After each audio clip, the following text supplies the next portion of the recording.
So hi, it's Paul again. It's Monday, and today is the first day of my second week of radiotherapy. Just as a reminder, I have a 6-week course of daily radiotherapy, weekdays only. And my podcast from Friday, I'm not doing the weekends. I don't have any radiotherapy on the weekends, and I'll give myself a couple of days off from podcasts on the weekends as well. But, the week one, the podcast on Friday was really just closing out that, pretty much all was fine.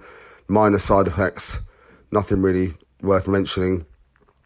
However, over the weekend, things have changed a little bit. And I've also learned a few things in the last few days. So where I did have minor side effects, so, there was a bit of skin irritation in a couple of places, just minorly, how can I put it? Irritations rather than sore. They actually over the weekend got more sore in a couple of locations. I think that backs up the fact that, radiotherapy is cumulative and continues to work on your body even when, you're not having treatment on certain days. So, for example, Monday to Friday I had treatment, but on over the weekend it continued to build in terms of, the way it works on the body. So the side effects did increase. My mouth has definitely got drier. I'm waking up in the night with quite a dry mouth. I'm using to deal with that. I'm getting up. First thing I'm doing is having some water, swirling that around my mouth. And then after that, I use one of the mouth sprays provided to me by the Swallows, which, keeps it at bay for a little while. But again, typically I wake up a few hours later with, again, a very dry mouth. I mean, everyone does in the mornings generally, but, with only one saliva gland and radiotherapy going on, what have you, the surviving saliva gland is under a little bit of pressure, and my mouth is certainly drier. I can therefore now see how potentially the mouth develops sores. If the mouth continues to get stay dry and what have you, and not moist enough, I can see how that can turn into sores in the mouth and what have you. So, as you all know, I've stayed very focused on my power of water strategy. However, I did get a bit silly with that and got up to probably over 4 litres of water and fluids per day. And to be honest, it was making me, I think, not feel too good, actually, truth be told. I think it suddenly developed a restless leg syndrome for me, which is something that can be related to when the kidneys are not functioning right or overworking. I just saw that as a link on a Google look, and I just thought, hang on a minute, I'm drinking loads of water. I've never had restless leg syndrome before. Suddenly, I've got this, it's keeping me up at night. Right, I've curbed my fluid intake, so I'm on about 3 litres of water a day, which includes teas and what have you. So I might just dip over 3 litres with including a couple of teas, what have you. And I throw in there some apple juices, obviously, as well.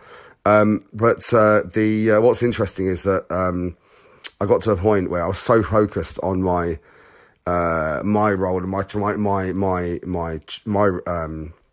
tasks in treating myself. So what I'm saying here is I was so focused on making sure I applied the creams and the gels and drank all the water. I think I was taking it all too far. So I have a weekly call on a Monday morning, anywhere from morning to midday or lunchtime, with what I call the Mount Vernon, which is the hospital I'm having the treatment at, care team, who talk to me about my diet and what side effects I'm facing or dealing with, what changes I'm noticing. They talk about my weight, so I have to weigh myself every Monday morning. This week I have lost 2 pounds, so I was 13.5 stone last week, I'm 13.4 this week. Interesting is I have been eating really well, my appetite's really strong, my taste, I haven't lost my sense of taste at all yet.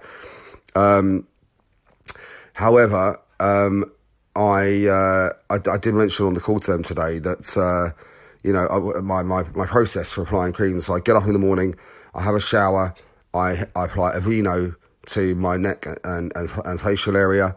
Within an hour, I then apply the Flamigel, which is the radiotherapy gel that I was provided by the Swallows. Then I apply the Flamigel again later that day, usually after the radiotherapy, and then again in the evening, followed by Aveeno as I go to bed. And I've also now started to apply aloe vera gels directly from the plant leaves onto my neck at night. And what I said to Audrey, the lady that calls me from the care team, was that I noticed over the weekend how some just minor irritations have become more sore. And she asked me to talk her through my routine, and I did. And she said to me, well, maybe you should just be using one product, not 2 or 3. And I said, well, surely the more the better. She said, no, but she said, I know what you're saying. She said, but ultimately, stick with one, see how that works. I'll get the most from one product. And she said, I would advise that you use the Flamigel as the sole product for now. She said, because you could actually be diluting the work of the Flamigel by the Aveeno, or you could be diluting the work of the Aveeno by the Flamigel. And the aloe vera could be irritating things and you wouldn't even know. So I've adopted that strategy straight away today, and already the sore areas feel less sore. So, interesting how I had this obsession with water, and that's potentially had a negative impact in terms of negative legs, restless legs, and not being able to sleep too well as a result. And interesting how my overzealousness on the application of creams and gels has potentially actually caused the skin to, or has allowed the skin to get more sore than I would like. So I've reined it back in, just sticking with the Flamigel for now. And I'm just doing no more than 3 litres of water per day. The Dr. Hef's mints, that's the Dr. Hef's mints that I purchased, as again recommended by the Swallows, are excellent throughout the day. I have 3 of those throughout the day, and they are excellent. They are, first of all, are good at protecting the teeth, but also they just, because they're minty, they just encourage saliva generation in the mouth, so, lubricating the mouth at the same time. So they're fantastic to use throughout the day, so I'm keeping it simple. The other thing I do, as a matter of course, is any time I have anything to eat whatsoever, I go straight up to the bathroom and do a whole oral cleaning procedure. So I start with the what I call the dentist's mouthwash, the pink tablets. Wash out the mouth and clean it. Then I brush my teeth. Then I use a fluoride approved mouthwash to again protect the teeth, because the radiotherapy really does do some work on the teeth in terms of negative work. So so I do that every time I eat anything.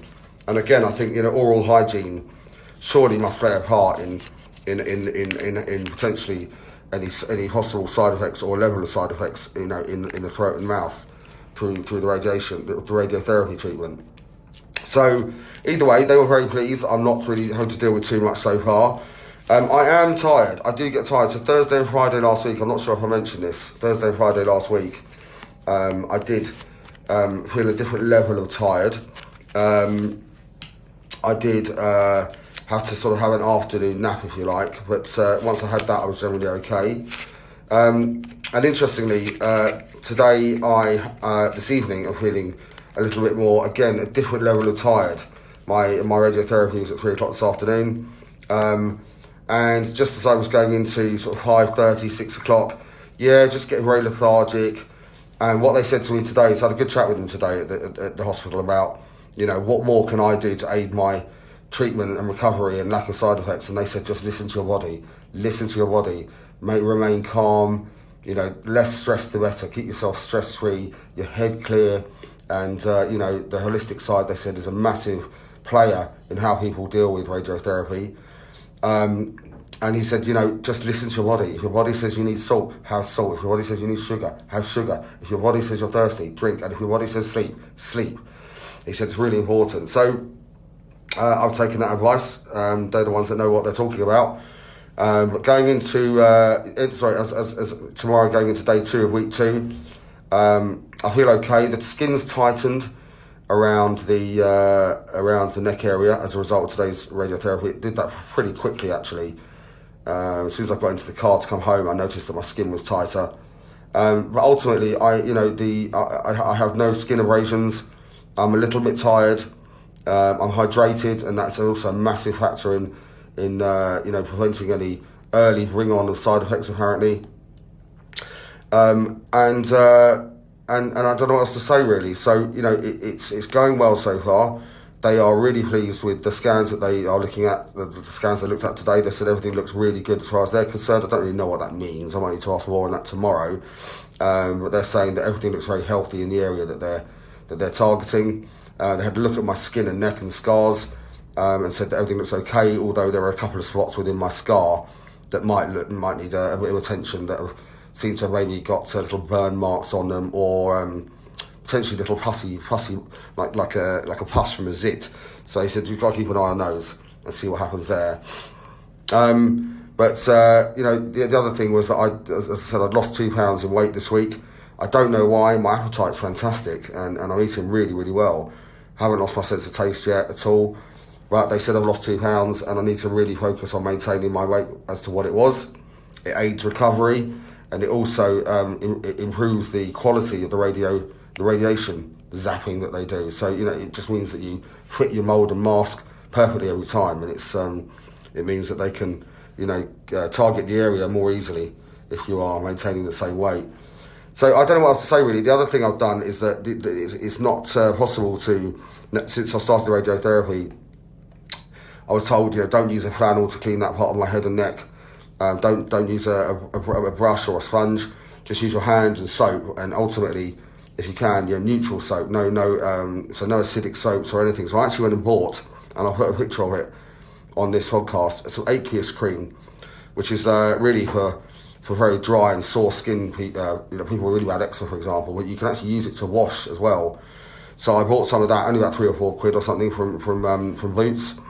Big tub of it. So I use my hands to apply that over the area when I have a shower in the morning to wash off any excess cream or gel from the day before, really softly.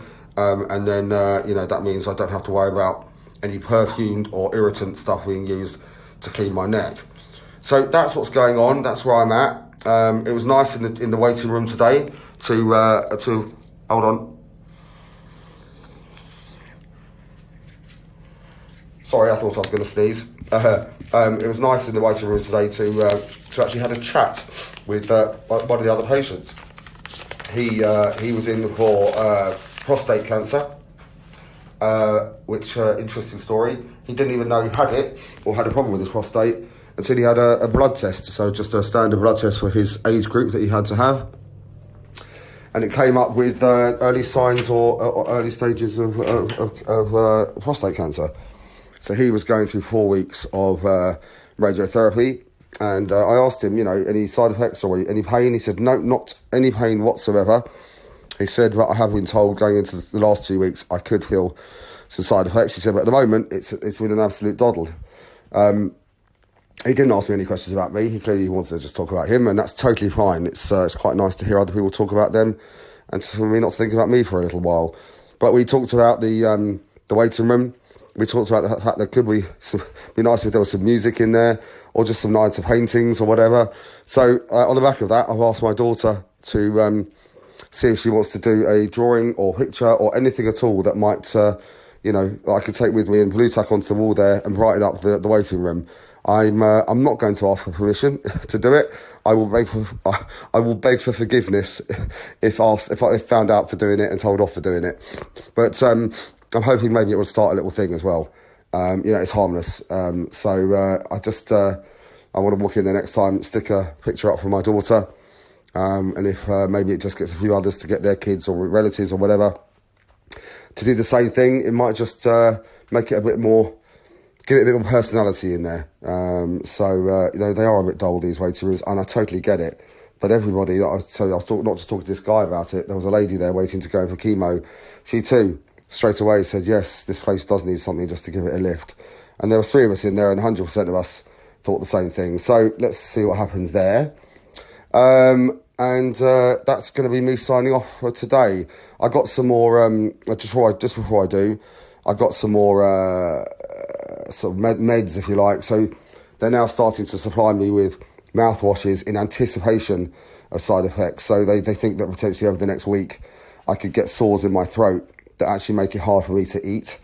So so what they prescribe for that is aspirin, so soluble aspirin and then into the soluble aspirin once it's in the water. I add this raspberry mouthwash and rinse with that, and apparently that should take the pain away at this stage. So it's nice to know that they're ahead of the game in case that does happen. That they've already allocated and provided me the medications. So I feel in good hands. I feel in really good hands.